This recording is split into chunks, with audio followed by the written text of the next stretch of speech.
pessoal, a gente vai começar a falar sobre a análise das demonstrações contábeis. Vou explicar a introdução, vou dar um apanhado geral do que é a análise das demonstrações contábeis.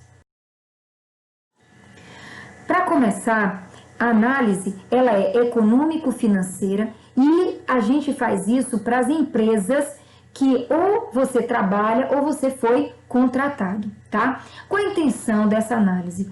Mostrar para os gestores, mostrar para os proprietários, a quem for quem se interessar por isso, qual é a situação patrimonial, a situação econômica e a situação financeira que essa empresa se encontra. Ela é dinâmica, pois muda o tempo inteiro, né? Principalmente quando a gente trabalha com números, com finanças. Então, assim, a cada vez que você faz alguma coisa e se reflete, então há uma mudança para bom ou para ruim, mas há essa mudança. Quando a gente fala periodicamente, mas que periodicamente é isso?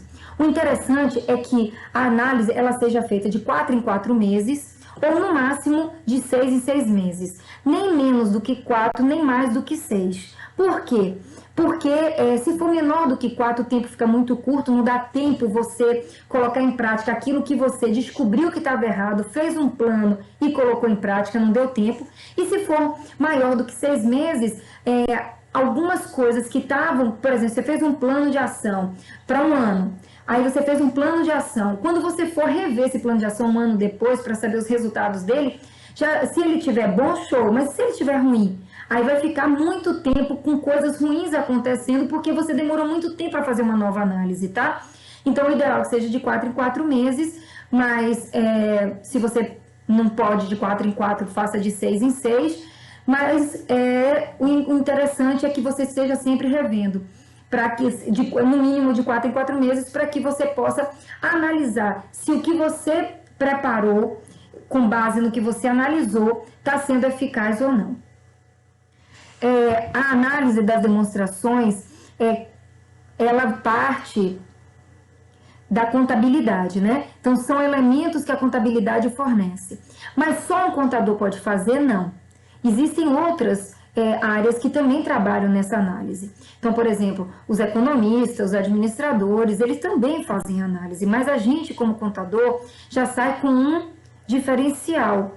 Qual é? Você entende mais profundamente das demonstrações e, por isso, detém um conhecimento maior sobre elas, e aí fica mais fácil para que você possa elaborar essa análise.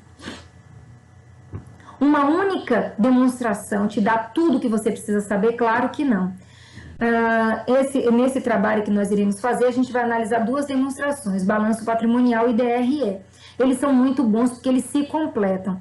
Neste primeiro momento, a gente não precisa das outras demonstrações, porque essas 2 são suficientes para que a gente possa ter uma visão geral da situação patrimonial, econômica e financeira da empresa. Só essas 2 demonstrações, sim, mas só olhar para elas é o suficiente? Não. Eu tenho que utilizar de ferramentas que eu vou extrair, que eu vou pegar essas ferramentas e extrair as informações dessas 2 demonstrações para que aí eu tenha subsídios para fazer essa análise. Todos os envolvidos com a empresa são potenciais interessados? Sim. Todas as pessoas que querem saber exatamente qual é a situação da empresa, faz uma análise e aí você tem uma noção de como a empresa está. Qualquer empresa você pode fazer análise? Pode. Qualquer pessoa pode fazer análise? Não. Porque existem empresas que não divulgam as suas demonstrações. Qualquer pessoa pode fazer uma análise de uma empresa que divulga suas demonstrações? Pode sim. Mas tem empresas que eu só vou ter acesso a essas demonstrações se eu for contratada por ela ou se eu fizer parte do quadro dela e que tenha acesso a essas informações, tá? Com a análise, os gestores terão informações que dão embasamento para a tomada de decisão. E o bom é que essas demonstrações, essas análises, elas me dão condições de tomar decisão tanto a curto quanto a longo prazo. Mais do que isso, a curto, médio e longo prazo, tá? Eu posso planejar. E como planejamento é algo que eu posso estar o tempo inteiro reexaminando, então eu faço um planejamento a curto prazo, a médio e a longo. Quando isso for andando, como eu disse, de 4 em 4 meses, a gente pode estar revendo o planejamento de médio e de longo prazo. para ver se ele continua sendo eficaz, se você acha que ele vai continuar sendo eficaz da forma que você planejou, ou se você precisa modificá-lo. Aqui são alguns dos interessados que podem fazer essa análise, se tiverem acesso a essas informações, e que podem saber como a empresa está e se a situação que a empresa se encontra satisfaz a intenção dele para com essa empresa. Vou só dar um exemplo, tá? Trazendo rápido. Um cliente vai fazer um investimento, vamos supor, ele quer comprar um apartamento de uma construtora que ainda vai construir. Então, aí ele faz uma análise financeira daquela construtora para quê? Para saber se ele comprar e se a construtora vai ter condições de cumprir com todas as obrigações dela e entregar o apartamento na época que foi contratado, se ela tem condições disso. Para isso, ele precisa saber qual é a situação da empresa. Vamos supor que, quando ele foi analisar, ele descobriu que a empresa não está bem financeiramente, o patrimônio da empresa não está bem. Então, assim, a probabilidade que essa empresa vai conseguir cumprir com as obrigações dela é bem difícil, né? Então, se ele faz a análise e a empresa está bem, ela pode até não cumprir, claro, mas a probabilidade que ela vá cumprir com o que foi contratado é bem maior. As habilidades que o analista tem que ter. Primeiro, ele tem que ter conhecimento do negócio. Ninguém é detentor de tudo, mas a partir do momento que você foi contratado para fazer a análise de uma determinada empresa, você precisa saber tudo sobre o ramo, a atividade daquela empresa, as peculiaridades da empresa, como está o mercado, como está a economia local. Então, assim, se eu vou fazer um trabalho em Barreiras, Bahia, o interior da Bahia, então eu preciso saber como é que é. Se essa empresa vende só para aqui, se o interesse dela é só na região. Se for maior, eu preciso estudar mais, porque é diferente você estudar uma empresa de Barreiras, Bahia e de São Paulo, do interior de São Paulo, tá? Então, assim, vocês precisam situar. Como eu disse, ninguém é detentor do conhecimento. Então, se você vai começar a fazer uma análise, vai começar a trabalhar em uma empresa, você começa a procurar, a estudar, a investigar tudo que você precisa saber sobre este assunto. A outra coisa é que o analista, ele tem que ter um conhecimento contábil, claro, falei para vocês, mas não só contábil, econômico e financeiro. Então, assim, não adianta eu só saber de contabilidade se eu for alienado em relação a como é que está o mercado. Eu só quero saber de débito e crédito, de fazer o registro fiscal e não sei de mais nada. Então, não adianta. Eu tenho que ter um conhecimento mais amplo. Analista, ele tem que ter um conhecimento mais amplo.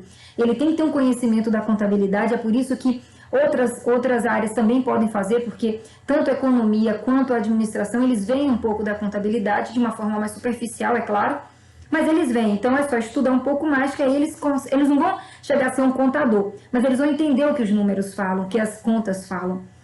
Aí, você tem que aprender a parte da economia, um pouco a parte econômica, o que aquilo representa, como é que você vai poder tomar decisões em relação a isso, e também um pouco da parte financeira, que para isso, tudo isso junto, vão te dar condições e subsídios para tecer um comentário com propriedade, fazer um relatório que seja a base para os gestores tomarem as suas decisões. Dois aspectos fundamentais nesse material que você precisa. Primeiro, que o material que você vai colher das empresas, para que você possa embasar o seu relatório, ele tem que ter qualidade e tem que ter quantidade. O que significa qualidade? Ele precisa ser fidedigno, real, ele precisa ser confiável, tá? E o que significa ser quantidade? Porque muitos te dão informações pela metade. Então, assim, você vai tomar uma decisão com base em informações que você recebeu, só que estão faltando outras informações. E essas outras informações podem interferir positiva ou negativamente nas decisões que você tomou sem saber que elas existiam. Então, assim, a quantidade é quanto maior o número, quanto maior a quantidade de informações que você tiver, melhor vai ser o seu relatório para que você possa embasar as suas informações e que as pessoas que vão utilizar delas possam tomar as suas decisões. Essa foi a referência que eu utilizei para preparar essa aula e a gente vai continuar nas próximas etapas falando um pouco sobre o balanço patrimonial, todas as nuances que vocês precisam saber, o DRE e as análises que eu tenho que fazer em cima do balanço patrimonial e do DRE com as ferramentas que eu vou ter que utilizar para conseguir embasar o meu relatório, ok? Obrigada a todos.